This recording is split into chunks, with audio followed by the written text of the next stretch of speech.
আসলে জিন জাতির একজন বাদশা। আমার একটি কন্যা রয়েছে যার নাম সারাবিল এবং সে খুবই সুন্দরী। আমার এক মন্ত্রী তাকে বিয়ে করতে চেয়েছিল, কিন্তু আমি সেই প্রস্তাবে রাজি হইনি। এই কারণেই সে আমার উপর ক্ষুব্ধ হয়ে আমাকে এই জঙ্গলে নিয়ে এসে আক্রমণ করেছিল, যাতে আমাকে হত্যা করে সে আমার সিংহাসন দখল করতে পারে এবং আমার কন্যাকেও বিয়ে করতে পারে। তবে আল্লাহর রহমতে আপনি এসে আমাকে মৃত্যুর হাত থেকে বাঁচালেন।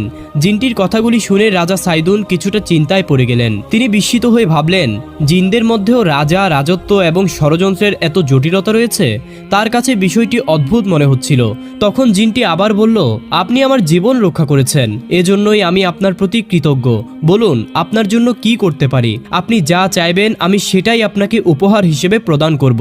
রাজা তখন বিনয়ের সাথে বললেন, আপনার উদারতা সত্যিই প্রশংসনীয়, তবে আমি নিজেও একজন রাজা এবং আমার কাছে ধনসম্পদের কোনো অভাব নেই। একজন রাজার চাওয়া পূরণ করা সহজ ব্যাপার নয়।